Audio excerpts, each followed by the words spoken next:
empezamos, bueno, hoy nos hemos reunido con Pablo Benedito para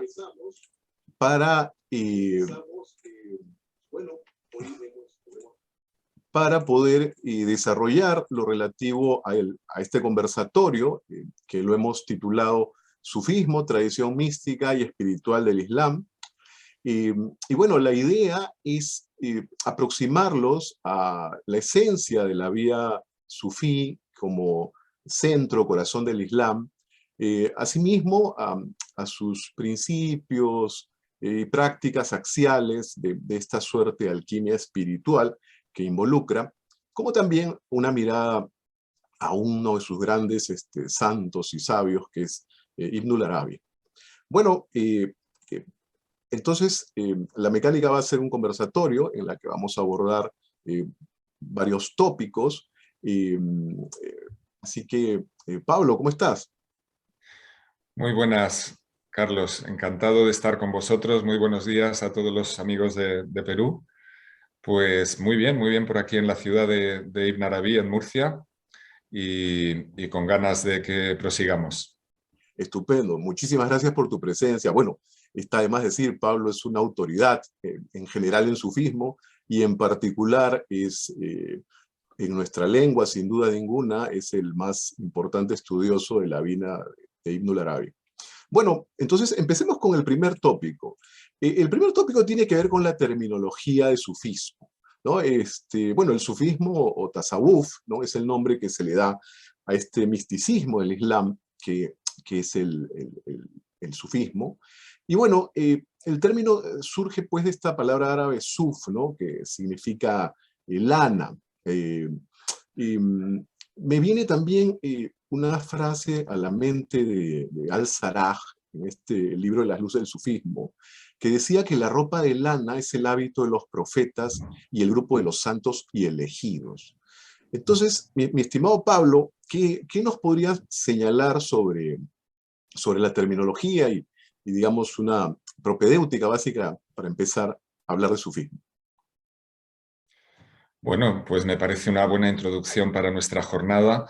Esta etimología de que el tasawuf o sufismo derive de suf es solo una de las versiones posibles del origen de la palabra, que efectivamente viene a coincidir con esa práctica de utilizar prendas de lana en Oriente Medio, ¿verdad? En el contexto de la espiritualidad, pero no es una certeza, ¿verdad? Es una de cuantas posibilidades apuntan los tratados clásicos, pero ciertamente resuena eso en muchos de los escritos tempranos. En todo caso, me parece interesante comenzar por la terminología, porque una de las características del sufismo ha sido generar una impresionante variedad de términos técnicos relativos a toda suerte de experiencias y de grados del desarrollo personal, incluyendo toda suerte de fenómenos de contemplación que atañen a todos los sentidos. Entonces, hay una amplia variedad de términos relativos a todos los fenómenos lumínicos posibles en diversos grados y experiencias de contemplación, así como a los diversos sentidos internos y externos. Así que una terminología muy rica, con un carácter muy técnico, porque nos remite también a toda esa tradición hermenéutica de la interpretación del Corán y de la tradición y de los hadices, y que hacen que la tradición sufí, por todo su desarrollo riquísimo en poesía y otras formas de expresión, pues tenga efectivamente una de las terminologías más ricas de entre todas las ciencias tradicionales, entre otras cosas porque el sufismo aglutina en su seno, transmite, reinterpreta la mayor parte de las grandes ciencias tradicionales como parte de el planteamiento de un conocimiento comprensivo. Pero aquí hay un tema muy interesante, porque Ibn Arabi, en uno de sus escritos, en su famosa obra inmensa, Las Revelaciones de la Meca, pues tiene un capítulo justamente sobre la terminología de los sufíes, y en él nos hace la siguiente observación muy valiosa. Dice que mientras las terminologías de otras ciencias han de estudiarse y se transmiten de modo por instrucción clásica, ¿no? digamos, en escuelas y a través de lectura y de modo libresco.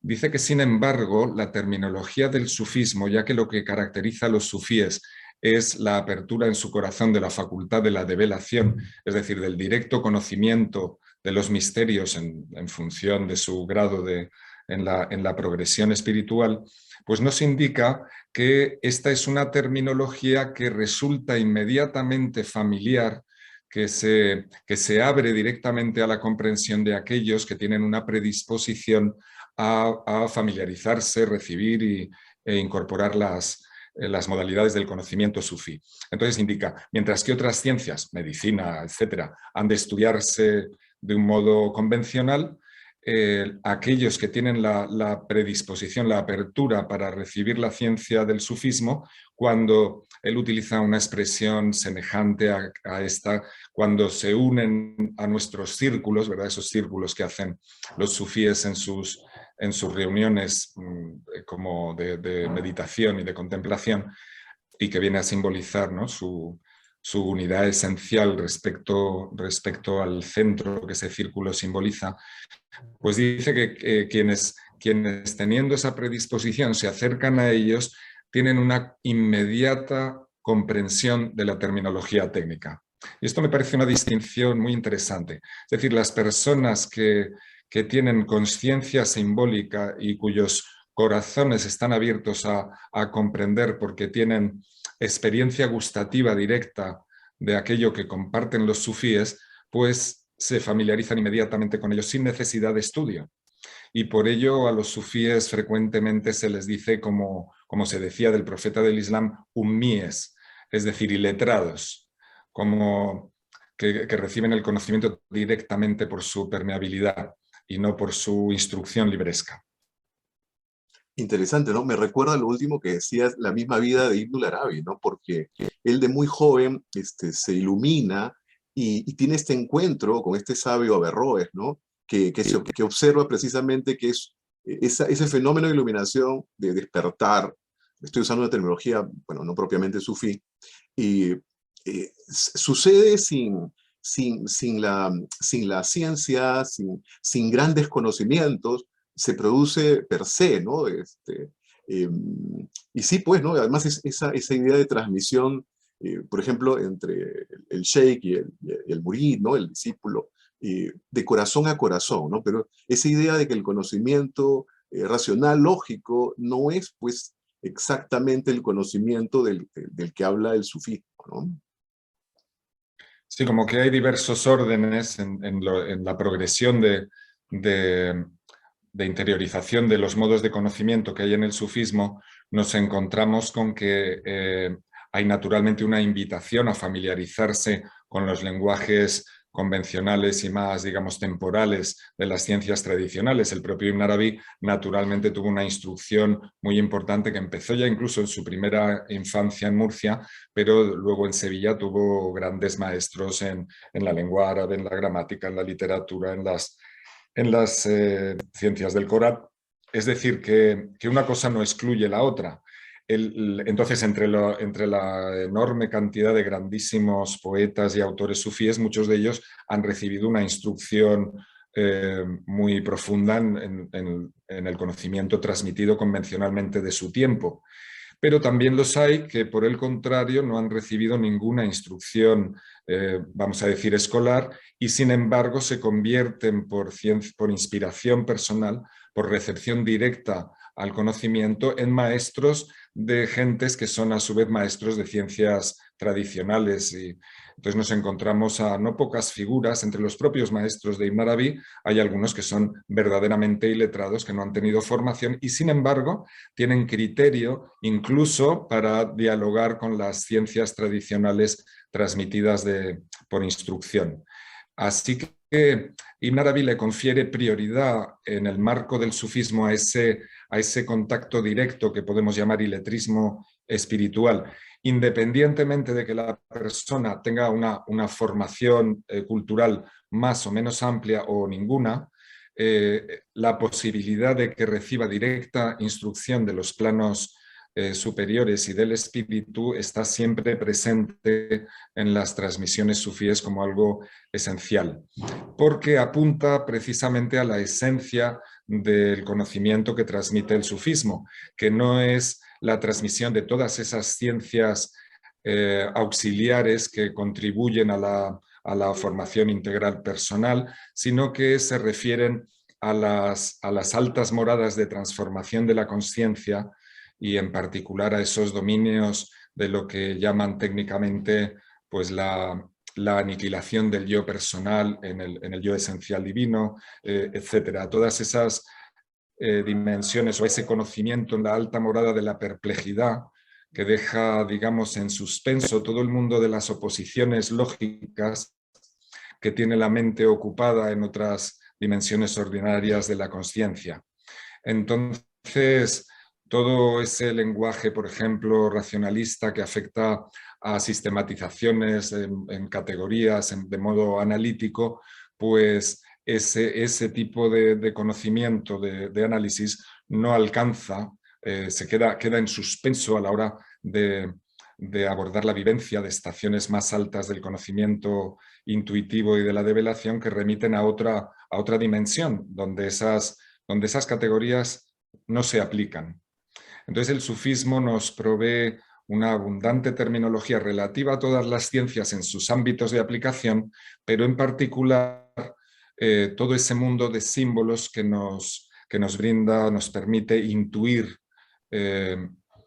otros dominios que escapan a la racionalización, dominios que podríamos llamar suprarracionales e incluso en muchos casos supraformales y tan inefables que hablar de ellos es solo de modo patente una simbolización del misterio. Es verdad, es verdad. Bueno, y primero Muhammad, ¿no? El gran paradigma del sufismo y letrado, ¿no? O la misma Fátima de Córdoba, ¿no? Que de algún modo tuvo alguna docencia sobre Ibn al-Arabi, ¿no? Sí, pues es absolutamente cierto. Bueno, vamos al segundo tópico, que es el vínculo que existe entre el sufismo y el islam, ¿no? Una primera idea que me viene a la cabeza es esta división que inter alia hacía este profesor Titus Burckhardt, que decía pues que el sufismo es el aspecto esotérico, ¿no? O interno del islam, ¿no? Y más bien lo oponía al islam exotérico o externo, ¿no? Entonces, el sufismo podría, pues, que ya se ha mencionado el término griego mistei, ¿no? Misterio, ¿no? Podría definirse como el misticismo, ¿no?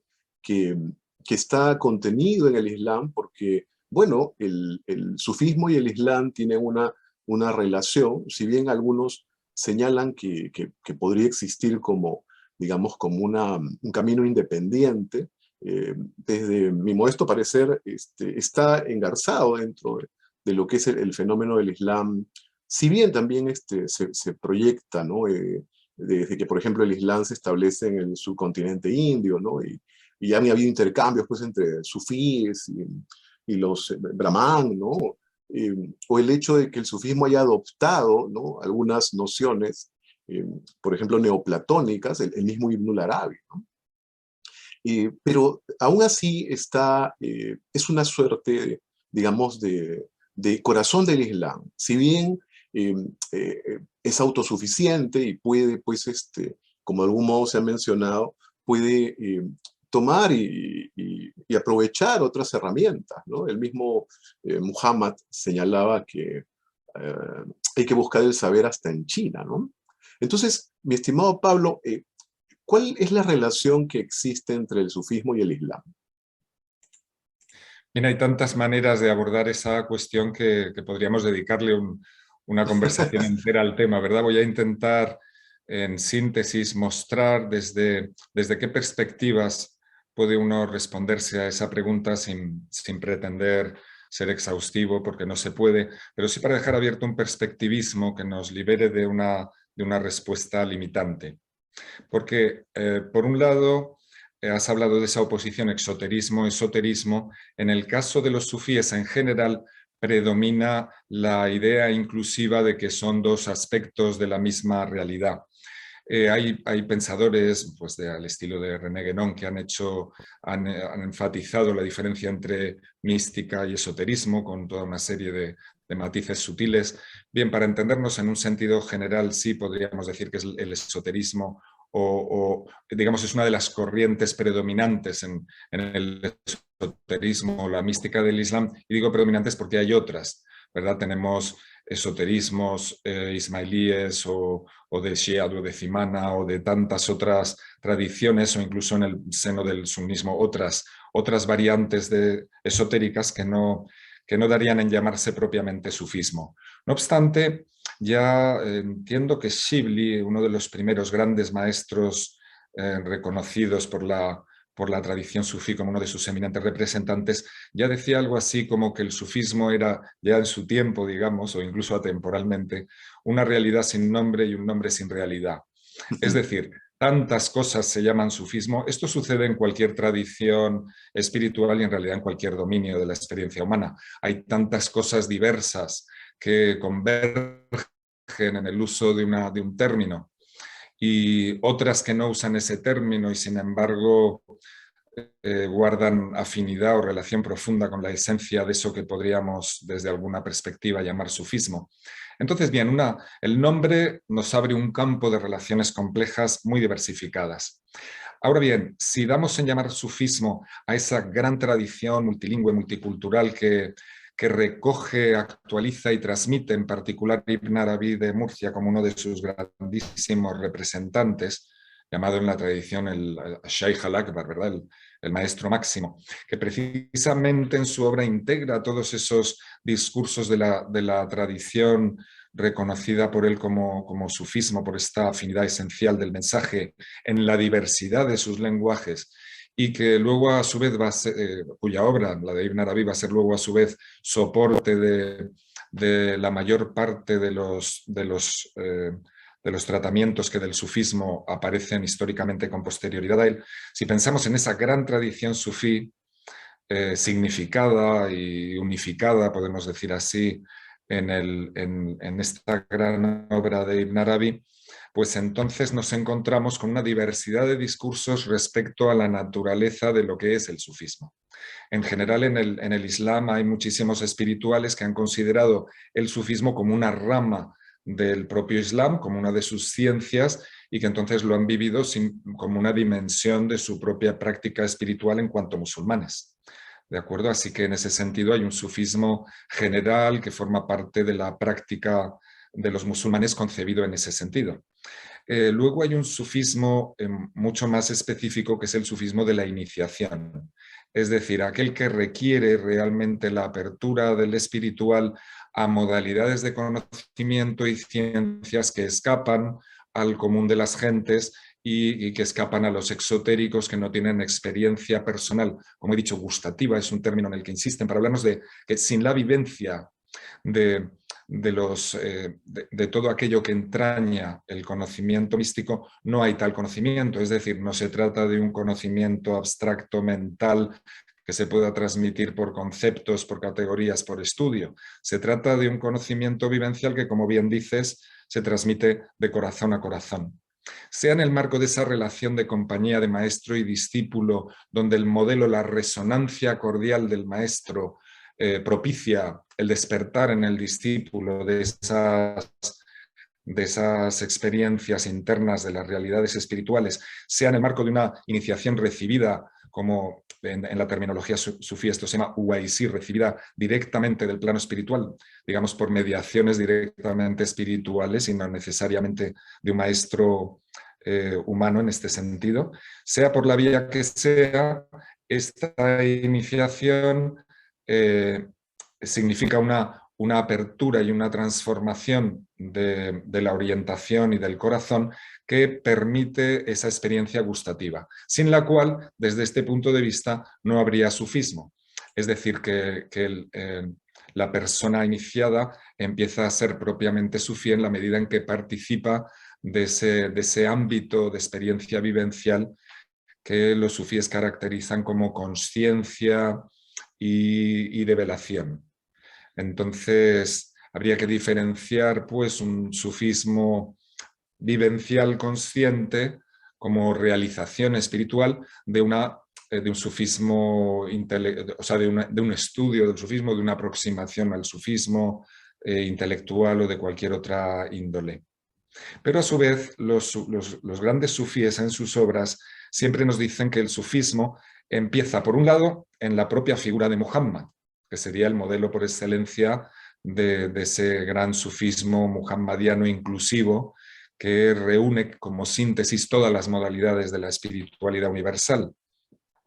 Así que el sufismo no sería una cosa que empiece históricamente tiempo después, sino que sería esa transmisión esotérica, iniciática que ya habrían transmitido Muhammad y Ali y Abu Bakr y los espirituales de ese tiempo, que ya transmiten junto a la revelación expresada explícitamente este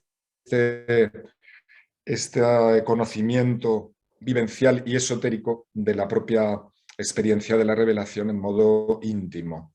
Allí hay diversos hadices y tradiciones que revelan que efectivamente hay algo que no se transmite al conjunto de la comunidad que no está preparada para recibirlo y para operar con ese tipo de conocimientos, sino que se transmite en la intimidad. Así que tenemos esa presencia de un esoterismo en el seno del Islam desde su origen, que reivindican siempre los sufíes en su ascendencia, en la ascendencia de sus linajes de iniciación hasta la figura del profeta. Esto es muy, muy importante para establecer esa diferenciación que tú hacías entre exoterismo y esoterismo, porque entonces esta forma de esoterismo que podemos caracterizar en particular como sufismo, pues está íntimamente vinculada a la recepción de esa transmisión, una transmisión cordial de esos misterios que una vez que la persona está preparada para acogerlos, para recibirlos y hacer ese viaje de ascensión en su propio interior a partir de esa transmisión cordial, pues se le transmiten en esa iniciación y en eso reside una esencia del sufismo práctico en esas relaciones de los maestros con sus discípulos o de las relaciones de una particular comunidad sufí. Con esa conciencia de que hay una diferencia en el modo de transmisión y en el modo de realización de los contenidos espirituales, que es dinámico frente a una concepción extática del exoterismo y que pone mucho énfasis en el caso del sufismo en la experiencia personal, en esa idea de viaje, como decimos, dinámico de la interpretación y sobre todo en esa transformación culminante de la consciencia que radicalmente cambia la perspectiva y la noción misma de conocimiento en aquellos que alcanzan los altos grados de realización.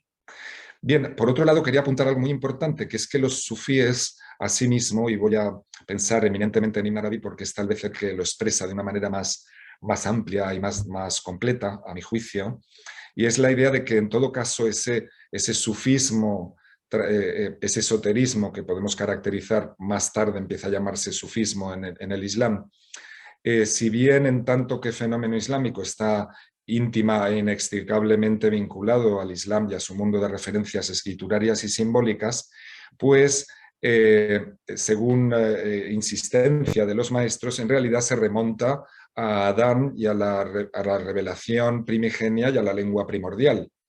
Es decir, que sería algo constitutivo de la propia naturaleza humana desde su origen en la forma divina a partir de la cual habría sido creado Adán, si le damos esa dimensión, digamos, mítica y profética de la cosmogénesis, ya en ese momento la enseñanza está siendo transmitida. Y esencialmente es la misma enseñanza. Es la enseñanza del maestro único, que es la persona divina, que ya transmite a través de las sucesivas revelaciones, y pensemos que hay hadices que nos hablan de 124.000 profetas y cifras afines, refiriéndose a que, en definitiva, los diversos pueblos en los diversos tiempos y geografías en sus diversas lenguas han recibido ese mensaje primigenio que suscitaría con el sustrato de esa lengua suryaní, de esa lengua primordial, que es el origen y la base, por tanto, de todas las sucesivas derivaciones lingüísticas, suscitaría esa diversidad de modalidades de los esoterismos y espiritualidades distintas que esencialmente convergen por origen y por finalidad en la realización de ese misterio de la unidad esencial. Entonces, hay un reconocimiento muy intenso en la tradición sufí de la presencia del conocimiento en las diversas tradiciones. Entonces, es una visión inclusiva que Ibn Arabi llama muhammadiana, precisamente. De ese modo, nos encontramos con una visión de que eso que se llama sufismo a partir de cierto momento histórico, si bien tiene características de lenguaje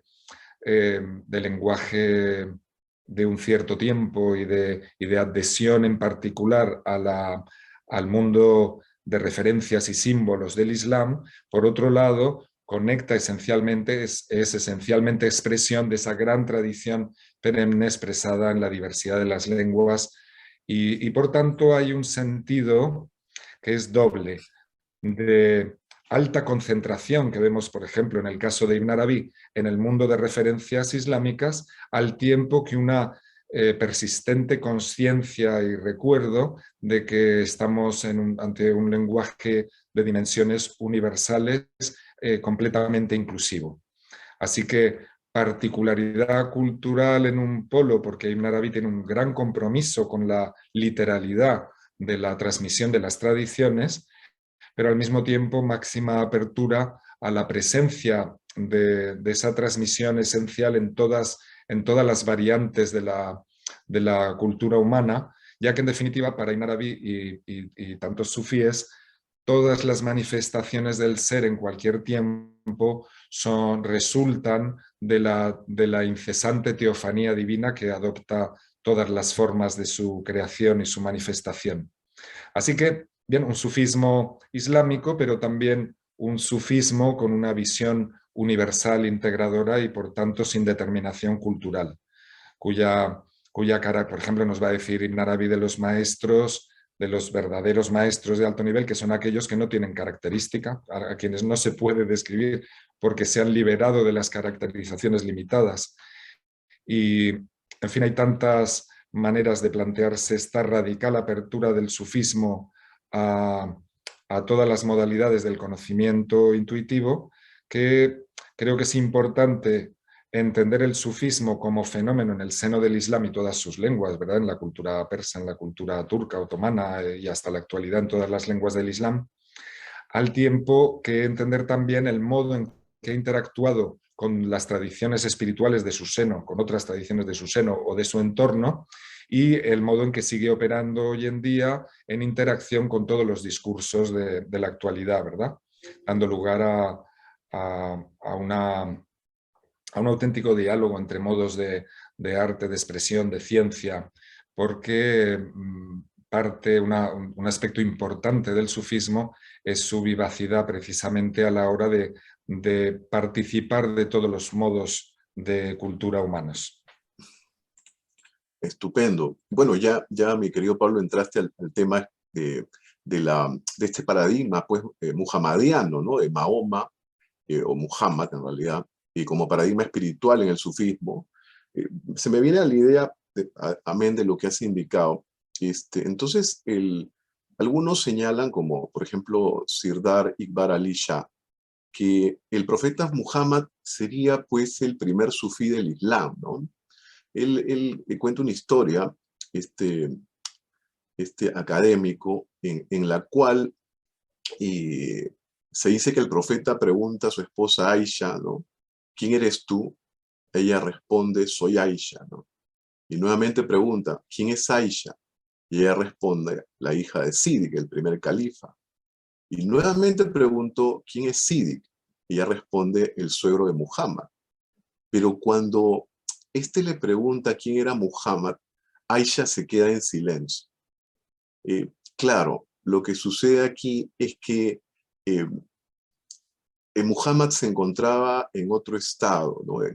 En ese en el cual cuando en Alá todas las cosas son absorbidas, ¿no? Entonces, pues, esta visión de Muhammad como el primer sufí, ¿no? Y ya que mencionaste hadices, algunos también señalan que prueba de que los sufíes son compañeros de Muhammad. Hay un hadiz que señala que el mensajero de Alá se presentó ante el pueblo de Al-Sufa un día, y al ver su necesidad, tensión y la bondad de sus corazones, dijo: regocíjate, oh pueblo de Al-Sufa, quien quiera de mi nación que permanezca en el estado en el que usted se encuentra, contento con él, estará entre mis compañeros en el día de la resurrección.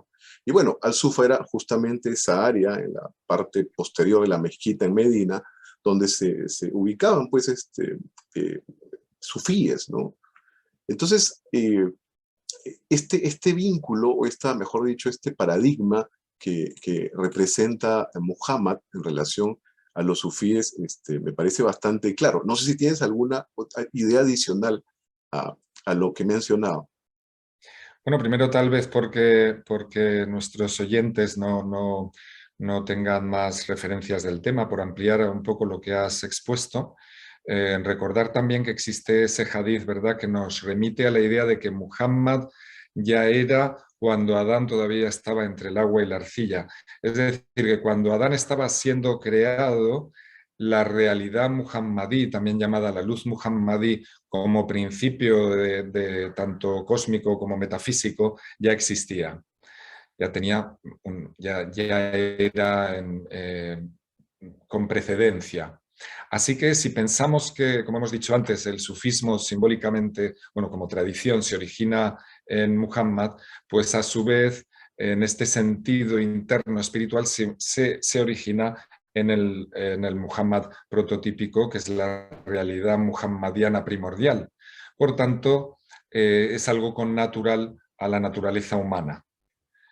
Como Muhammad en la tradición islámica es llamado sello de los profetas, y esto significa que es como la culminación de la recepción de ese mensaje divino, de la revelación, en un modo inclusivo que es síntesis de todas las, dice la tradición islámica, ¿verdad?, de todas las palabras precedentes, de todas las revelaciones precedentes, de modo que contiene los aspectos que se han ido revelando en el proceso temporal histórico en modos diversos, según las necesidades y receptividades de cada instante, pues la palabra muhammadiana tiene ese carácter sintético. Y del mismo modo, los herederos de esa cualidad muhammadiana o muhammadí inclusiva, pues también tienen la perspectiva y la particularidad y la cualidad de tener de transmitir el conocimiento esotérico de una manera esencial sintética. Así que con apertura a todas las modalidades del espectro humano, ¿no?, de tendencias y cualidades. Bien, entonces, tema central en el sufismo es esta precedencia de esa realidad muhammadiana, que es inclusiva y que de algún modo, siendo la primera creación, el primer reflejo de la creatividad divina en el plano de la manifestación, pues contiene las posibilidades de todas las cosas. Cuando se le preguntó el propio Muhammad decía que la naturaleza, en hadith de Aisha, ¿verdad?, que la naturaleza de Muhammad, el Huluk de Muhammad era el Corán, ¿verdad?, su propia naturaleza. Es ese Corán entendido también aquí no ya solo como libro concreto, sino como el Corán sintético, que es el propio corazón del ser humano, o ese macrocorán, que es el cosmos en su totalidad. Entonces, la naturaleza de Muhammad es esa realidad inclusiva que de alguna manera contiene y expresa todo el potencial humano. Entonces, esto no significa que sea la persona concreta histórica de Muhammad un referente exclusivo o excluyente de adscripción espiritual, sino que en su figura y sobre todo en su esencia como prototipo espiritual universal es espejo y presencia de todas las enseñanzas y por tanto también de todos los esoterismos. De manera que el sufismo así, generalmente en expresión netamente islámica, no se presenta nunca como algo excluyente que deje de lado, que deje de resonar con las diversas tradiciones espirituales que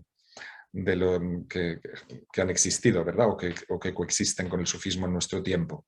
Yo creo que esa forma inclusiva en que Ibn Arabi entiende a los espirituales muhammadíes, y cuando dice muhammadíes no quiere decir musulmanes en general, sino aquellos que han realizado esa estación de conocimiento inclusivo, ¿verdad? Que es un grado vivencial y cordial de esta realidad. Entonces, para él precisamente estos muhammadíes son quienes tienen esa capacidad inclusiva que implica el reconocer la veracidad del modo en que cada ser humano manifiesta su particular resonancia con su receptividad a esa revelación universal y su resonancia con el conocimiento, de manera que todo ser humano en su singularidad, en su modo particular, está participando de una realización general, ¿verdad? Y Naravi considera muy importante, como recomendaba a sus discípulos, tanto estudiar las revelaciones y los libros de otras tradiciones, como reconocer la verdad inherente a cada creencia y a cada experiencia humana. Naturalmente, en todo ello, él vislumbra una infinita diversidad de grados, no todas las estaciones de las personas, ni los estados, ni los grados de realización del conocimiento son iguales, son equiparables. Dentro de esa distinción de grados en el ámbito de la multiplicidad y de la diferenciación, no obstante, el conocimiento esencial apunta a una realización en la unidad que en un momento dado, en la vivencia íntima de los sufíes, trasciende ese plano de la diferenciación y esto brinda un misterioso acceso al propio misterio que se presenta en un dominio inefable también como indiferenciación. Por tanto, de ese grado supremo de realización espiritual en el que quedan en cierto modo absorbidas e incluso suspendidas en suspenso las categorías y las diferenciaciones, pues establece otra relación misteriosa, ¿verdad? Con todas las diferenciaciones de grados que hacemos en este otro plano. Bien, ámbito interesantísimo. Como vemos el sufismo, pienso particularmente en este gran exponente Ibn Arabi, pero en tantísimos otros, como otras tradiciones espirituales o de diversa índole en la historia humana, pues no creo que no han de verse o abordarse en nuestro tiempo como algo arqueológico, como algo del pasado o como algo que en un proceso histórico va siendo superado o mejorado, sino creo que ha de percibirse como una herencia, yo diría que dentro de su historicidad, como una herencia atemporal, que estamos hablando de lenguajes de muy alta consciencia simbólica que trascienden las dicotomías, ¿verdad?, de moderno, antiguo, vigente, no vigente. Me parece que en el caso de Ibn Arabi tenemos una consciencia de la significación misma de la naturaleza de los lenguajes que le confiere una absoluta vigencia. Creo que leer a Ibn Arabi en nuestro tiempo y abrirse un poco a su manera de concebir la interpretación de los diversos aspectos de la realidad, creo que es altamente iluminador para cualquiera, desde cualquier perspectiva y considerando cualquier ciencia posible. y porque sus concepciones del tiempo, de todos los aspectos de lo real, siempre resultan reveladoras y dejan abiertos horizontes que resuenan profundamente con las intuiciones cordiales. Creo que me he extendido mucho en esta... No, estupendo, estupendo. Vamos con el siguiente, Carlos. Ya ingresaste, mi querido Pablo. Justamente el siguiente tópico, que ya diste el primer paso, la unidad absoluta del ser, ¿no? Esta idea del sufismo, bueno, que finalmente se funda pues en este credo de que no hay divinidad sino la divinidad, considerada Alá como la realidad, digamos, unitaria, ¿no? Y universal, ¿no? Fuera de lo cual no existiría nada, ¿no? Además, esto está vinculado, por ejemplo, a la misma shahada, ¿no? Que es esta suerte de confesión o profesión de fe islámica, que, bueno, en castellano, pues, ¿no? Importa no hay más Dios que Dios, ¿no? Que Alá, y Muhammad es el mensajero de Alá, ¿no? Eh, También podría estar vinculada a esta idea de unidad la sura 112 de la fe pura, que señala que Él es Alá el único, ¿no? Alá el independiente e implorado por todos, no engendra ni es engendrado, y no hay nadie que sea igual a Él, ¿no? Entonces, digamos que la idea sería que nosotros, ¿no? En principio, perteneceríamos pues a la unidad de Dios, ¿no? Pero cuando llegamos aquí, asumimos la existencia, adquirimos este ego, este yo, y bueno, la idea es que eh, eso nos separa de Alá, ¿no? Entonces, es una suerte de velo que nos establece ese cisma, ¿no? Y, y que habría que tirar abajo, ¿no? Porque es lo que separa al caminante de la realidad divina, ¿no? Y bueno, esta idea inclusive también podría estar vinculada a los propios nombres de Alá, ¿no? Por ejemplo, Al-Haq, ¿no? Alá como la verdad, la realidad. Entonces, ¿qué piensas, mi estimado Pablo? Caramba, has abierto ahí un abanico impresionante de cuestiones relativas, sin embargo, a ese eje de la tradición abrahámica en particular, pero yo creo, en fin, de todas las tradiciones, que es la consideración que se haga de lo que llamamos unidad y de su misterio y de la manera de entender la unidad en fin, y de relacionarse con ella. Claro, acerca de esto ha habido tantos discursos, tantas maneras de tratar desde tantos lenguajes en el Kalam, ¿verdad? En la teología discursiva, desde las diversas filosofías en lenguajes vinculados a los modos de neoplatonismo o al pitagorismo o al hermetismo, en modalidades muy singularmente islámicas de hermenéutica coránica, etc. Hay tanto escrito acerca de la unidad y de su significado, de lo que se llama en el Islam el Tawhid, que en realidad significa la declaración de la unidad, el proclamar la unidad. Entonces, lo cual establece ya un misterio que nos deja perplejos, y es que si hay alguien que proclama la unidad, pues ya tenemos a dos, ¿verdad? A menos que quien proclama la unidad sea el mismo uno. A ese misterio nos enfrenta Ibn Arabi con frecuencia para conducirnos a esa morada de perplejidad en la cual, siendo el hombre el lugar de manifestación del testimonio, del propio testimonio divino, por un lado, nuestra naturaleza humana nos sume en el ámbito de la dualitud, un ámbito dialógico y relacional de nuestro yo personal con un yo divino.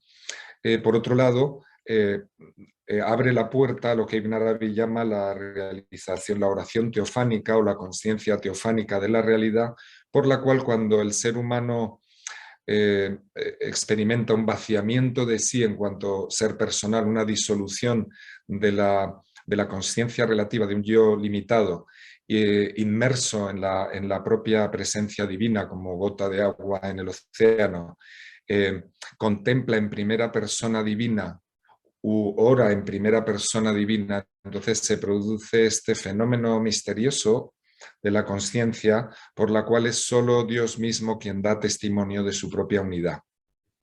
Y esos son referentes de la alta contemplación de los sufíes, como tratan de muchos grados distintos, desde muchas moradas espirituales, el modo en que la conciencia aborda la cuestión de la unidad esencial en cada etapa de su ascensión es diferente. La manera de formular la experiencia y la conciencia relativa de la unidad en cada nivel es diversa, hasta hasta un lenguaje más afín a esa experiencia última esencial, que en cierto modo es unitiva, podríamos llamar, pero al mismo tiempo no se puede hablar de unificación porque no se unen dos esencias, es que simplemente hay una. Entonces, hablamos de un trasfondo, en el caso muy claro de Ibn Arabi, de una unidad esencial trascendente del ser, con todas las cuestiones que acarrea cualquier traducción y cualquier ontología basada en que si el ser, que si la existencia, todo esto tiene muchas sutilezas, porque precisamente en el lenguaje de Ibn Arabi el término es wujud, el acto de ser, que es el acto de encontrar o encontrarse, y entonces se abre todo un horizonte de contemplaciones del sentido de lo que pueda entrañar esta unidad. Ibn Arabi nos habla de dos dominios muy fundamentales para entender modalidades de la unidad en nuestra conciencia y en nuestro lenguaje simbólico, en el mundo de nuestras representaciones que son necesariamente simbólicas. Todas ellas signo y representación de modalidades creativas divinas. Por tanto, antes hablabas de este uno indiferenciado, trascendente, incognoscible como Dios absoluto, por tanto incognoscible desde todo punto de vista. Pero al tiempo este uno que como en un espejo despliega su teofanía incesantemente a cada instante renovado de la existencia, y por tanto todos los seres, todos los nombres que articulan este infinito discurso divino son signos y son nombres de la propia realidad divina. Entonces, de algún modo, lo que llamamos mundo es nuestra percepción limitada de las cosas en tanto que no son Dios, y al representárnoslo así, pues eso cobra realidad como algo diferenciado y las cosas están separadas, podemos categorizarlas, distinguirlas, ponerles nombres que corresponden a nuestra percepción y nuestra representación limitada, pero desde otro punto de vista esencialmente no son sino despliegue de esa teofanía divina, así que esencialmente no hay nada que no sea expresión de la esencia divina. Así nos encontramos ese misterio de la unidad absoluta y al mismo tiempo un reconocimiento en Ibn Arabi y tantísimos pensadores de su linaje espiritual que ponen mucho énfasis en la conveniencia para la realización de este misterio de una doble mirada, una binocularidad que consiste en que si por un lado el corazón está orientado al reconocimiento de la unidad esencial del ser que disuelve las distinciones, por otra parte hay otro ojo de la vista, de nuestra conciencia espacio-temporal, de la realidad en esta dimensión corpórea, que mantiene el estatuto de la diversidad de la infinita singularidad de todas las cosas que se manifiestan en el mundo de nuestra creencia y nuestras representaciones personales. Entonces, a esta manera de relacionarse con la persona divina, Ibn Arabi lo llama el uno múltiple. Hay escuelas como, por ejemplo, este sufismo de ascendencia, también murciana, en Ibn Ahla o en Ibn Sab'in de Murcia, que pone muchísimo énfasis, en esta escuela se pone mucho énfasis en una directa consideración del carácter absoluto de la divinidad y por tanto es la unidad absoluta. Y como práctica espiritual, estas líneas de sufismo se concentran mucho en este carácter trascendente de la unidad y por tanto vienen a insistir en un carácter ilusorio de la multiplicidad.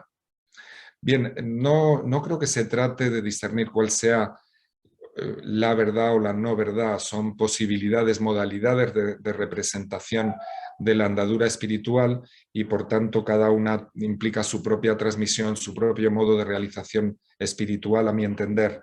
Ahora bien, el sufismo en expresión de Ibn Arabi es, con su lenguaje de las teofanías, nos permite articular de una manera muy operativa y muy consciente la relación entre la multiplicidad de los nombres divinos a los que has aludido como matrices de todas las posibilidades del ser. Digamos que todos los seres son manifestación de los efectos de esos nombres divinos, que son relaciones puramente espirituales e inteligibles, porque no tienen una entidad propia.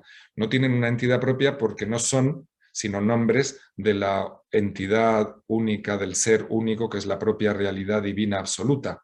Pero en el momento en que en la presencia de la diferenciación del uno diferenciado se manifiestan como pluralidad de nombres, pues ahí nos encontramos con todos los seres infinitamente diferenciados, porque la teofanía nunca se repite.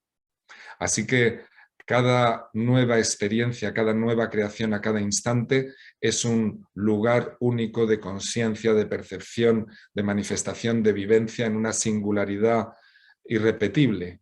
Por tanto, Ibn Arabi, al tiempo que nos invita a que se despierte en nosotros ese ojo interior que resuena en contemplación con la realidad única esencial y con ese prototipo de la realidad muhammadiana inclusiva, es decir, con el ser en tanto que haq, en tanto que realidad divina, al mismo tiempo nos invita a respetar y reconocer la singularidad de cada ser en toda su expresividad dentro del proceso creativo divino, como expresión también plena de la divina unidad.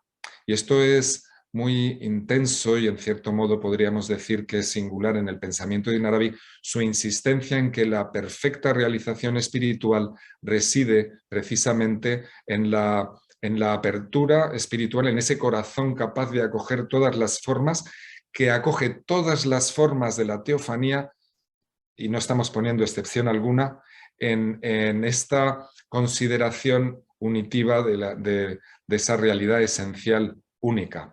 Es decir, todos los nombres o efectos de los nombres en su infinita diversidad, en la modalidad de su propia singularidad, todos ellos nos remiten al mismo significado que es la divina realidad esencial. Así que aquí vemos la perspectiva de la trascendencia de aquello inconocible íntimamente vinculada a la realización en la conciencia inmanente de la manifestación, de la presencia. Esto, en la instancia más alta de la contemplación, significa una suspensión de esa diferenciación, porque digamos que Dios está tan presente y es tan uno en la singularidad de su manifestación como en su ocultación. Bien, nos deja el sufismo abiertos a la ambivalencia para el discurso racional, pero no es ambivalencia, las polaridades encontramos que son modos de representación de una misma realidad. Así que al reunir los contrarios en este modo de contemplación de los sufíes, pues nos encontramos con un profundo respeto a la diversidad y un profundo respeto porque la diversidad se vive entonces como lugar necesario de la expresión de la divina voluntad y expresión singularísima de lo absoluto. Así que un gran amor de Ibn Arabi, por ejemplo, ¿no? y de todos los sufíes, tanto en consideración a la unidad esencial del ser como en consideración a su expresión plural. Y por tanto, de ahí deriva también una práctica de la cortesía espiritual, que es ese respeto amoroso del corazón, esa relación cordial y compasiva con todos los seres, vinculado a ese origen en el hálito del todo misericordioso que genera todas las cosas en la visión, en el lenguaje, por ejemplo, de Ibn Arabi, a quien tanto remito porque es mi lectura principal, ¿verdad? Y creo que es una de esas grandes expresiones de esa enorme tradición que denominamos sufismo. y podemos ir a otra pregunta, porque si... Estupendo, estupendo. Bueno, justo como ya es costumbre, mi querido Pablo, has puesto el pie en el siguiente tópico, ¿no? En pos de esa unidad, ¿no? Para lograr que la gota vuelva pues a este océano, ¿no? Ha de aniquilarse el ego, ¿no? Ha de aniquilarse el ego. Entonces, digamos, esta sería una piedra vacilar del sufismo, ¿no? Porque finalmente esta suerte de ciencia del ego, del yo, ¿no? Lo que busca es transformarlo, ¿no? Subyugar el ego, al corazón. Entonces, la idea es que eh, se desmantela, ¿no? El corazón permite desmantelar, eliminar todo aquello que no es Alá, para estar en un recuerdo constante de este último, ¿no? Y sería una suerte de yihad, ¿no? O sea, entiéndase, una lucha, un combate por Dios a nivel interno, ¿no? Y esto también me parece estaría un poco relacionado a lo que dice la Sura 2, la vaca, ¿no? Que dice, señala, y luchad en la causa de Alá contra los que luchan contra vosotros, pero no seáis transgresores. En verdad, Alá no ama a los transgresores, ¿no? Y un poco difícil, digamos, encontrar una definición. A mí me parece una de las que más me ha calado el profesor Toshihiko Isutsu, ¿no? Que lo que dice es que finalmente, pues, los límites esenciales que separan una cosa de otra, logrando esta eliminación del ego, se desvanecen, ¿no? Entonces desaparece la multiplicidad y más bien aparece la unidad.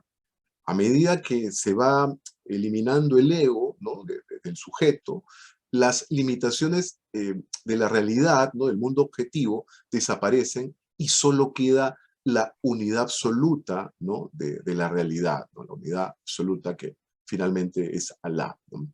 Entonces, mi querido Pablo, ¿cuáles serían tus comentarios sobre este punto?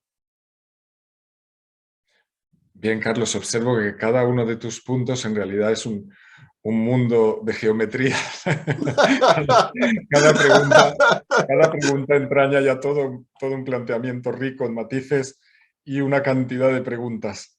Bien, pero aquí entiendo que la cuestión central que planteas es la visión que se tenga de esta naturaleza del ego y de cómo trascenderlo en tanto que limitación. Y como sabes muy bien y sabrán muchos de nuestros oyentes, en la psicología del predominante en el sufismo de inspiración con referentes coránicos, pues se habla de diversos estadios de ese aspecto de sí mismo que se llama nafs. Nafs es una palabra muy polivalente porque si yo digo nafsi, mi propia o nafs, pues quiere decir yo mismo, es la mismidad de uno. Está el referente de al-nafs al-kulliya, que en terminología, como bien has sugerido antes, que resuena con lenguajes neoplatónicos, pues sería el alma universal. Están los grados de internos en el sí mismo de este propio nafs en su progresión, de manera que nos encontramos que una persona en tanto que nafs, puede habitar en su conciencia un nafs compulsivo, un nafs sujeto a los impulsos de un yo primario, precario, totalmente adscrito a registros digamos, de los planos más bajos del ser y de la conciencia, o puede evolucionar. Por ejemplo, primero se propone que está este alma que cobra sentido crítico de sí, entonces empieza a participar de lo que has llamado jihad, ¿verdad? De un esfuerzo, una relación cuyas metáforas o cuyos símbolos al principio pueden formularse en modo de esfuerzo, en modo de combate interno entre las diferentes tendencias de la propia alma concebida, entonces en un plano de lucha. Esto estaría también particularmente asociado entonces a momentos de lenguajes más de prácticas de purificación que implican esfuerzo, que implican un cierto ascetismo, que implican restricción, en fin, un autoconocimiento vinculado a esta dialéctica de correcto, incorrecto, esfuerzo en un sentido u otro. Progresivamente este nafs evoluciona hacia formas más elevadas de resonar con su conciencia del ser, y entonces nos encontramos más adelante el alma serena o el alma inspirada o el alma satisfecha, nombres que nos remiten a estadios de conciencia del ser interno o del ser esencial del ser humano, que son cualitativamente grados diferenciados. Entonces, esta pregunta acerca del yo es una pregunta que cambia de orientación y naturaleza según nos refiramos a uno u otro estadio. Cuando propones este tipo de lenguaje dentro de la tradición que nos remite al esfuerzo y, digamos, a esa metáfora del combate, esto nos remite en particular a esos primeros estadios en que el espiritual está más identificado con su voluntariedad, con la dualidad inherente a estas polaridades que se establecen en su interior, con su visión negativa de sus aspectos compulsivos y su orientación hacia las virtudes y la asunción de los atributos divinos, de las cualidades, de los nobles rasgos de carácter. Entonces, efectivamente, eso forma parte del lenguaje de esas etapas, pero aquí vemos, sin embargo, cuando el espiritual accede a una vivencia del nafs que es un nafs tranquilo. Si es un nafs tranquilo, probablemente no está de combate por ahí.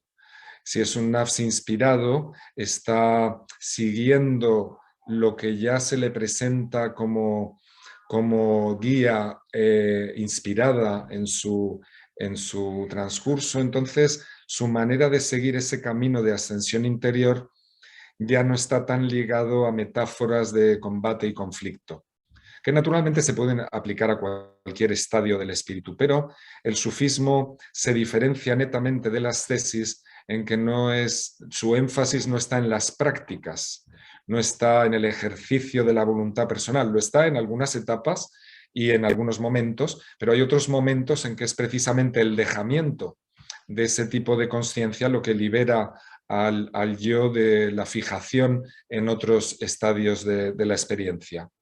Entonces, aquí podemos hablar de modalidades transformantes que van cambiando a lo largo de la andadura y que, por tanto, no se pueden fijar en un discurso simple. Así que si leemos una obra de los grandes sufíes, nos están diciendo algo desde una estación o están diciendo algo en un contexto para un tiempo, lugar y gente que se aplica a un momento de la experiencia o a la necesidad particular de esta o aquella persona, pero que no se generaliza como enseñanza única exclusiva. Y a veces nos encontramos con frecuencia en la obra de Ibn Arabi, que nos da cuenta de todas esas estaciones, un tipo de enseñanza relativa a una estación que se formula de un modo que luego viene a ser contrario a lo que se formula respecto a lo mismo en unas estaciones superiores. Y no es que sean contrarios, son complementarios, pero responden a modalidades y momentos de la experiencia.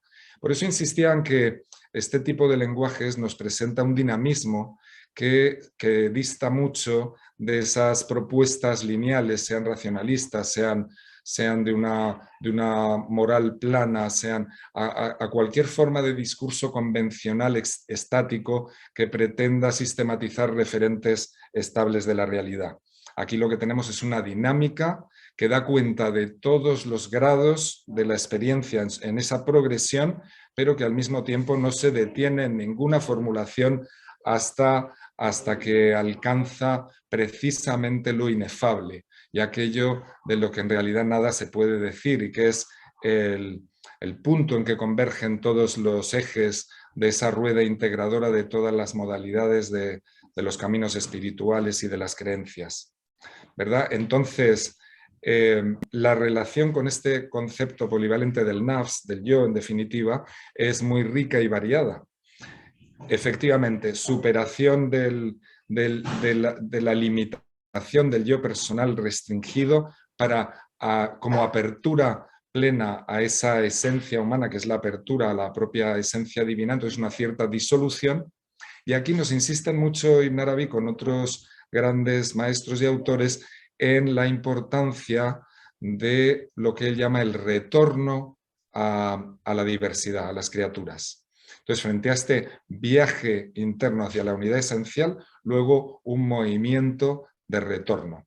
Y este retorno, que se describe de modos distintos en las diversas tradiciones, pues tiene una función muy singular en Ibn Arabi, que lo considera ese retorno en lugar de la perfección humana, del perfeccionamiento humano, ¿verdad? Y ahí entonces el espiritual está sumido en lo que él llama la estación de la perplejidad, que es justamente eh, con, con esa vivencia íntima de la unidad esencial en el corazón, sin embargo, acoger la forma del espacio-tiempo y la multiplicidad para atender en modalidad providencial, por inspiración, según el dictado de la propia realidad, las necesidades de todos los seres. Es decir, que aquí el ser humano se hace co-creador, copartícipe en el proceso de la teofanía, y esto lo deja sumido en esa perplejidad. De alguna manera se ha liberado del yo, pero a su vez habita el yo en el plano de la multiplicidad. Estupendo, estupendo. Un siguiente tópico sería aquel de la idea del sufismo como camino del corazón. Esta idea, pues, del corazón en el sufismo no solo alude al órgano corporal, ¿no? Sino más bien a un corazón como una suerte de núcleo del alma, ¿no? Como esa visión que permite el conocimiento de lo trascendente, ¿no?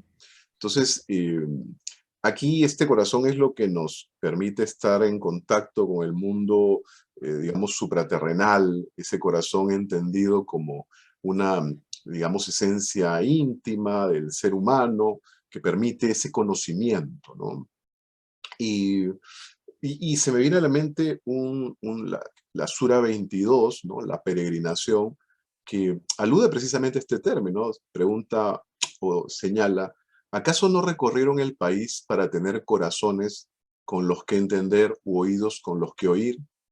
Pero el hecho es que no son los ojos los que son ciegos, sino los corazones que encierran sus pechos los que están ciegos. Entonces, mi querido Pablo, ¿qué reflexiones tienes tú sobre esta noción del corazón que existe en el sufismo? Bien, tocas sin duda una referencia central, ¿verdad? Que el propio corazón simboliza el centro, como has dicho, el núcleo de la tradición, el centro de la realidad humana.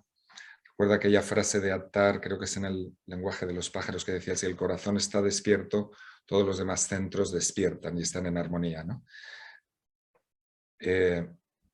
Aquí mis hijos que transitan el espacio. Bien, entonces el corazón, como bien sugieres, no es desde luego únicamente esa ubicación del órgano, del músculo cordial, sino que es la designación, el término técnico tan característico, tan intenso, en particular en la tradición abrahámica, pero presente obviamente en toda tradición humana en un modo u otro, que designa no ya un órgano físico, sino una función del conocimiento, designa un mundo, una dimensión de la realidad humana. Entonces, incluso Ibn Arabi lo describe en algún lugar como un viaje. O sea, el corazón es tanto el órgano como la función, como el ámbito mismo en que viajamos en cuanto estamos vinculados a nuestra dimensión cordial. Por tanto, referente y símbolo eminentísimo en el sufismo, entonces podríamos decir que los espirituales abrahámicos en general y sufíes en particular se contemplan a sí mismos como hombres, seres humanos cordiales. En la propia lengua española, ¿verdad? Tenemos siempre esa visión de es una persona cordial, y esto yo creo que es incluso lo mejor que se puede decir de otro ser humano, ¿no? Que nos nos invita a considerar esos aspectos del corazón como propio lugar de nuestra receptividad, de nuestra inspiración, de la apertura a la interioridad del ser. Así que en el símbolo del corazón convergen muchas cosas y al mismo tiempo resume la propia andadura del sufismo. Pensemos que en la tradición islámica y en el sufismo hay muchas representaciones de este corazón que de algún modo, según un hadith, contiene la propia realidad divina, al menos en el modo limitado del Dios de la propia creencia. Porque Ibn Arabi, ¿verdad?, con otros sufíes distingue ahí entre el Dios creado en la propia creencia y por tanto vinculado a los propios límites del nafs personal o el Dios absoluto, inconcebible e irreductible del que no puede dar cuenta ninguna creencia a menos que haya una aniquilación del yo en la presencia divina, en esa presencia del misterio y que por tanto sea Dios mismo quien se conozca a sí mismo y dé testimonio de sí. En la medida en que estamos limitados a la adoración y la contemplación del yo creado en nuestras creencias, pues estamos restringidos, ¿verdad? Esta conciencia de nuestra limitación es muy importante en el sufismo, porque cuando la persona se pone tensa o rígida o fanática es porque pierde la perspectiva de que aquello que conoce del ser y de Dios es aquello que se refleja en el espejo de su corazón con los límites del marco de su espejo, de su propia configuración personal, los límites de su receptividad y por tanto esta conciencia lo invita siempre a decir, a ver, que no hay divinidad sino Dios, ¿verdad? Todo aquello que yo pueda concebir de Dios está limitado por mi capacidad y por tanto no voy a hacer de ello un ídolo que sustituya mi apertura a la esencia del uno absoluto, sino que me mantengo vigilante para no identificarme con el límite de mi propia creencia.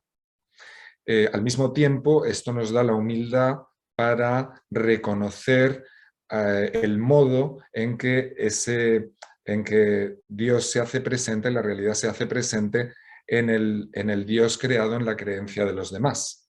Y entonces podemos interactuar con los demás con mayor cordialidad, con mayor empatía, en el reconocimiento de que en definitiva estamos sujetos a la limitación de nuestra creencia.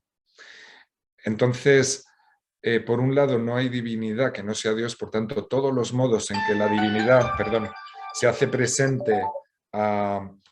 presente en las conciencias humanas, todas las creencias humanas participan de una contemplación de la realidad divina. Solo las de aquellos que realizan una visión que trasciende esos límites pueden entre sí compartir y celebrar esta unidad absoluta que trasciende todas las determinaciones.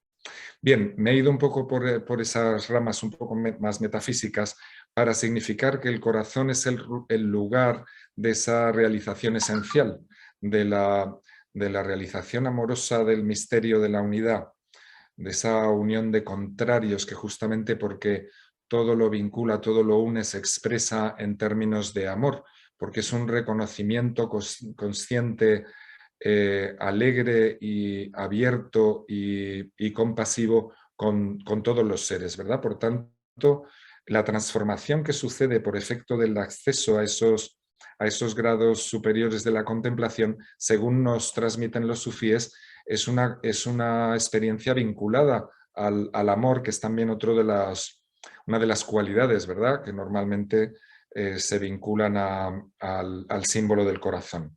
Entonces, este corazón no es el lugar del emocionalismo o de sentimientos de apego, sino que estamos hablando del corazón como una alta instancia donde vienen a confluir todo lo que está relacionado con el plano inteligible y toda la percepción que está relacionada también con el mundo imaginal, el mundo en que desde el plano espiritual se suscitan todas las imágenes.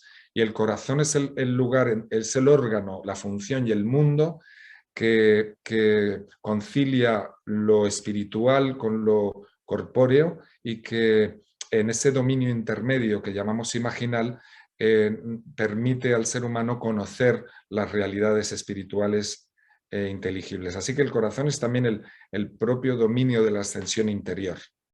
No sé si con esto ya he respondido a algunos aspectos Estupendo. de ese símbolo amplísimo que es el corazón comprensivo.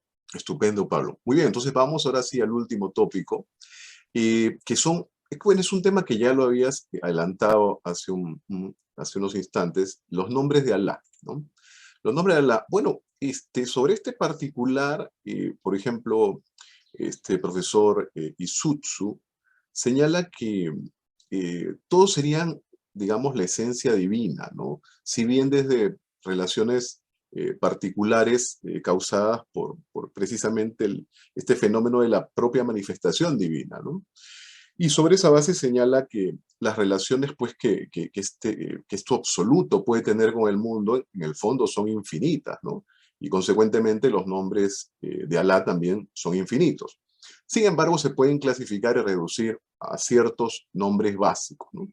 Bueno, tradicionalmente pues hablamos de los 99 nombres de Alá, ¿no? Y que serían, ¿no? esta suerte desde la perspectiva sufí del regreso a la presencia de Alá, ¿no? A través de la recitación de estos nombres, de la contemplación de aquellos, ¿no? Y me viene a la mente unos dichos y canciones de Rabia al-Adawiya, que señala, un día cuando Rabia iba en camino hacia la Meca, estando sola en el desierto, exclamó, ¿no?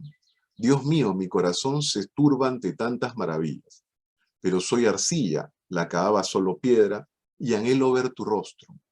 Entonces escucha una voz en lo alto que le dice, oh Rabía, no sabes lo que pides. Si me manifestara el universo tal cual soy, todo quedaría aniquilado. ¿Serías capaz de soportarlo? ¿Quieres tal destrucción? Cuando Moisés quiso ver nuestro rostro, lanzamos sobre el monte tan solo un átomo de luz y él cayó fulminado. Conténtate con mi nombre. Entonces, mi estimado Pablo, yo sé, tú tienes un trabajo monumental sobre los nombres de Alá, así que me gustaría escuchar tu opinión sobre el particular. Sí, esta experiencia de la teofanía esencial que relatas, que implica la destrucción de la montaña, nos remite a ese versículo coránico en el que Moisés está solicitando ver a Dios y entonces se le viene a decir que si al manifestarse la montaña que hay allí subsiste, permanece, entonces lo verá y cuando le dice que se torne, que se vuelva hacia la montaña se convierte en polvo, queda atomizada, ¿verdad? Y entonces nos encontramos con esa cuestión que hablábamos, ¿verdad? Ese tránsito indescriptible entre que la consciencia habite el dominio de las diferenciaciones o que se produzca ese salto inconcebible a lo indiferenciado y que significan ese tipo de disoluciones, de desapariciones, y al que apuntan tantos relatos, ¿verdad?, de la experiencia del éxtasis transformante en diversos modos, tantos espirituales, remiten a eso que en definitiva no se puede decir porque trasciende las diferenciaciones de las categorías. Por tanto, todos los nombres divinos despliegan esta infinidad de lenguajes, como bien decías, suscitando infinitas interacciones posibles, y todas estas interacciones están significando esa unidad esencial. Al mismo tiempo, las significan en modo de multiplicidad. Estamos ante una incesante simbolización de la unidad, pero ninguna de esas simbolizaciones puede dar cuenta en nuestra percepción limitada de la unidad esencial absoluta, porque esto requiere un faná, ¿no? Una extinción, requiere como esa caída de Moisés o como tantas expresiones que implican la desaparición de la delimitación del yo. Por tanto, de los lenguajes, de las categorías, de las representaciones para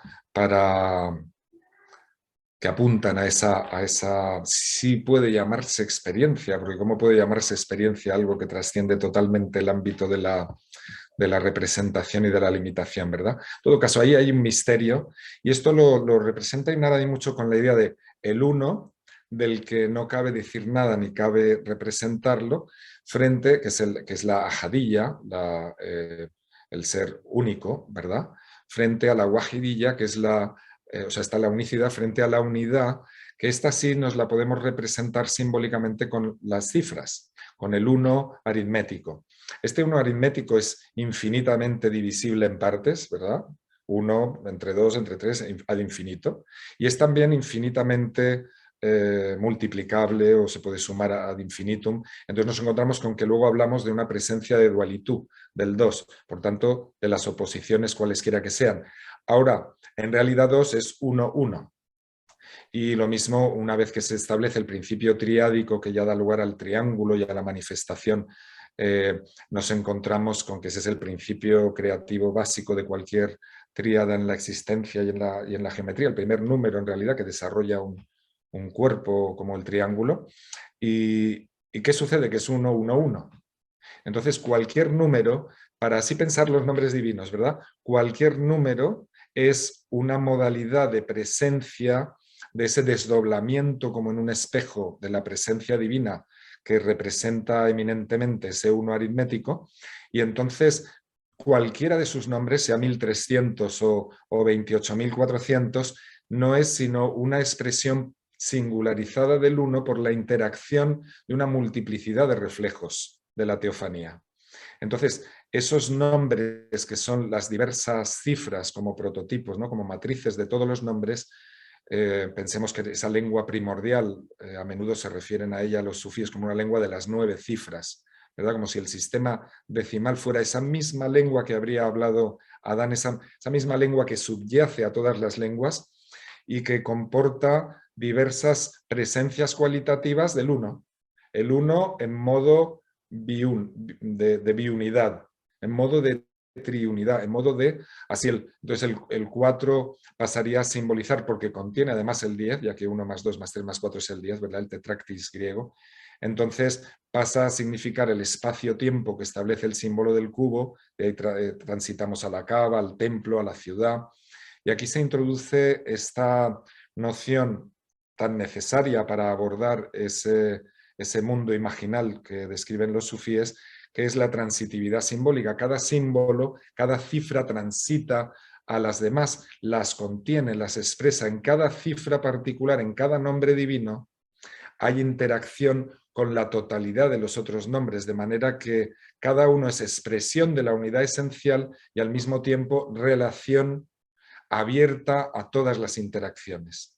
Bien, fíjate qué interesante esta expresión que conoces bien, porque conoces ese hadith en el que dice Dios tiene 100 nombres menos 1.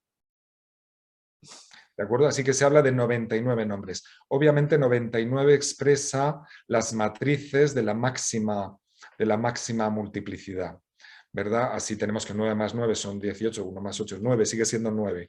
El 9 es la cifra entre las cifras simples que expresa la culminación del ciclo, es decir, la máxima multiplicidad, mientras que el 1 sería la raíz, el origen, ¿verdad? El grado de la unidad, esto en términos aritméticos. Luego, 99 está ahí por infinitos números diversos, pero de estos 100, porque claro, el tránsito al 100 en el sistema alfanumérico de los alfabetos semíticos implica un retorno a la unidad. El 100 es en cierto modo la multiplicidad, pero una en esencia, porque es 1. Si descontamos los ceros, ¿verdad? Entonces es la vuelta a la unidad. ¿Qué sucede? Que los nombres son nombres distintos en el momento en que sustraemos la unidad. Solo porque sustraemos la unidad del 100, según el hadith, dice el hadith, son 100 menos 1. Si sustraemos la unidad, tenemos la plena multiplicidad del 99. En el momento en que los consideramos desde su unidad esencial, solo tenemos la unidad absoluta.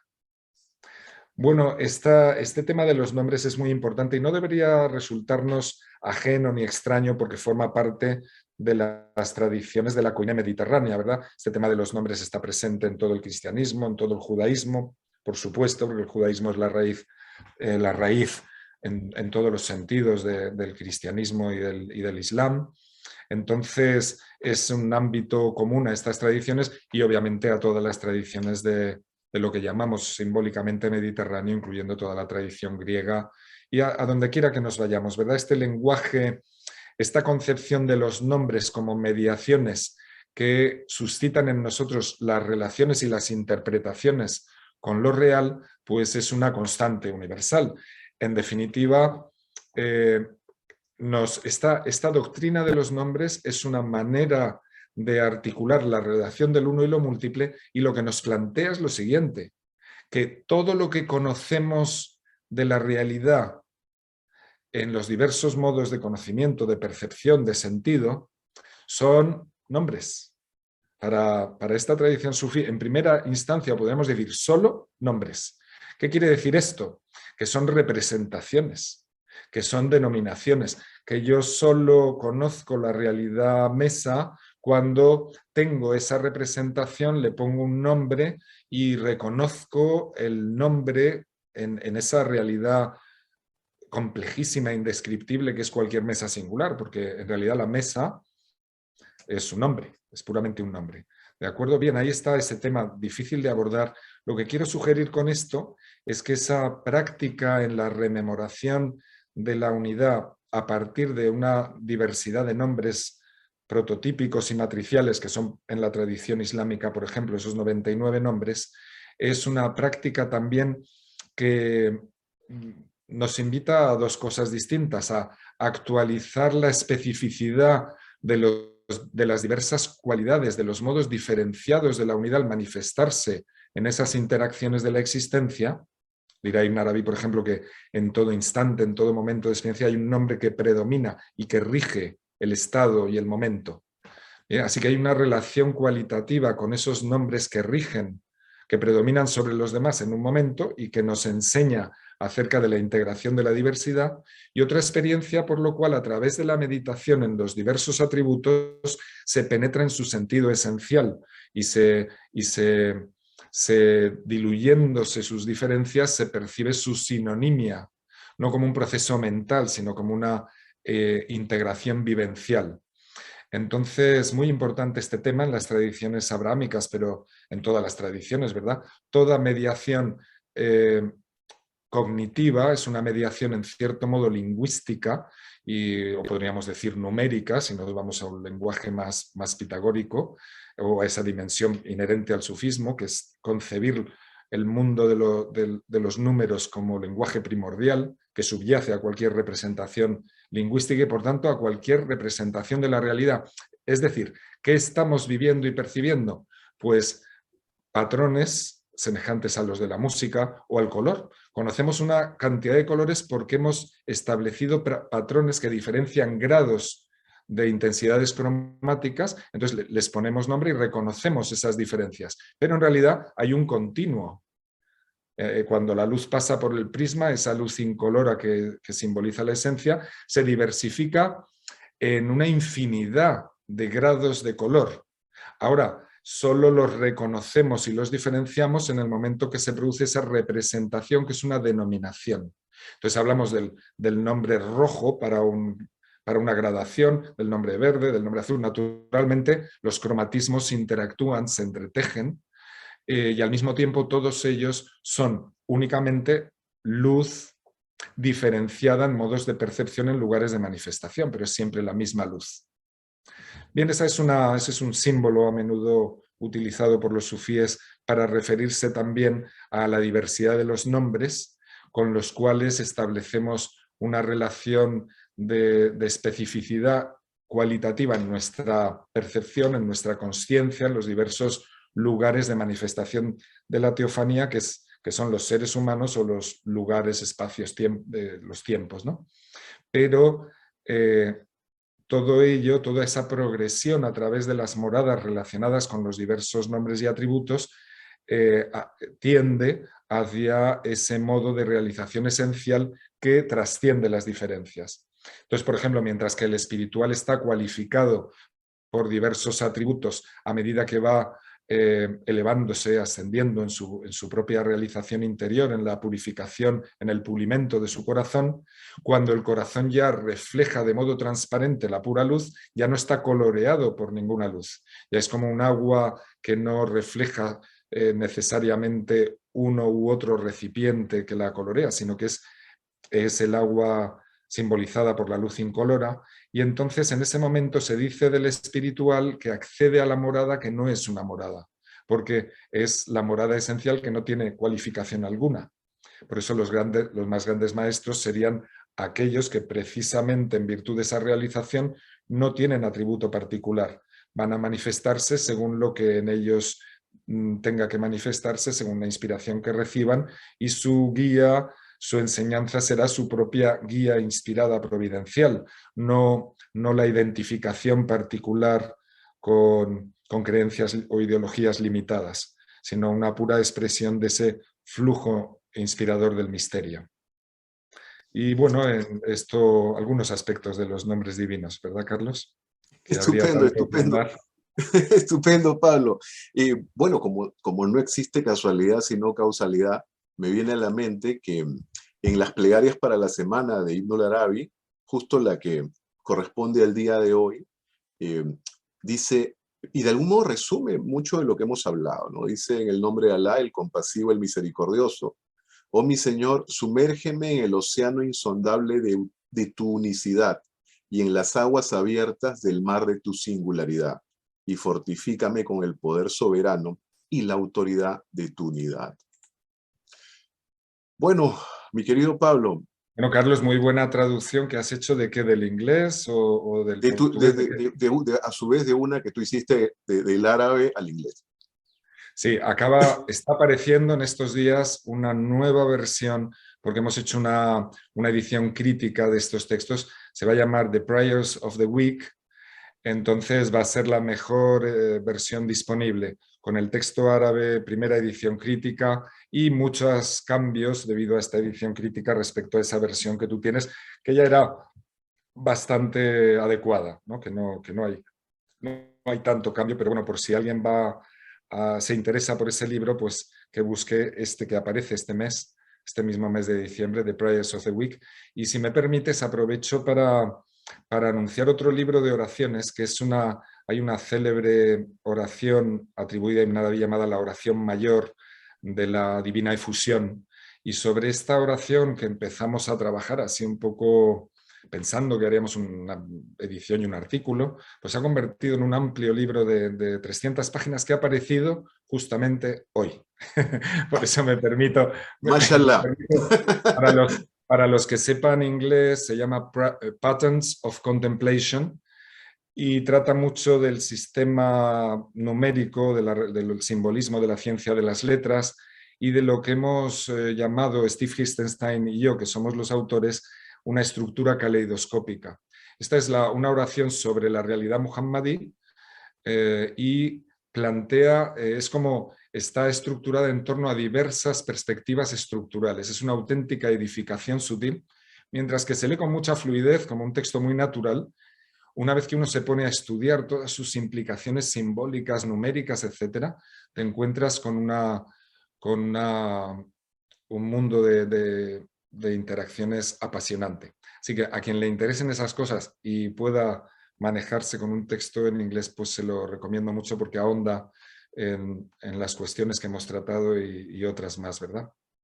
Sin duda ninguna. Además, tu obra es, pues es vasta, ¿no? Y sobre todo las traducciones que el buen Pablo ha hecho de Ibn al-Arabi, es inexcusable su lectura.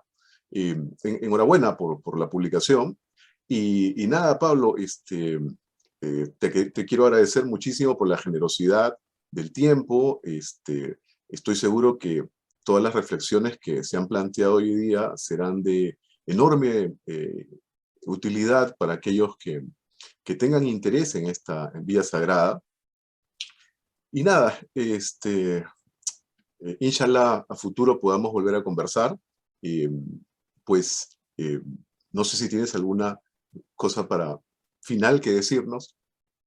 Bueno, sobre todo un agradecimiento, gracias a ti y a tu equipo por brindarme la oportunidad de estar con vosotros hoy y tal vez expresar mi esperanza de que un día nos podamos juntar en Lima o en Cuzco o en algún otro lugar del Perú en torno a Ibn Arabi o figuras como él para seguir hablando con otros interlocutores. Pienso en tantos latinoamericanos que podrían estar allí con nosotros en una ocasión como esa. Ojalá, ya me dirás si en su momento se da la ocasión y lo pensamos juntos para que haya un encuentro ahí vivencial, presencial, como decimos ahora en el Perú. Y Claro gracias que a sí. todos, un fuerte abrazo y un cordial saludo. Nos vemos, Pablo. Nos despedimos. Muchísimas gracias a todos. Muchísimas gracias, hablamos. Hasta luego.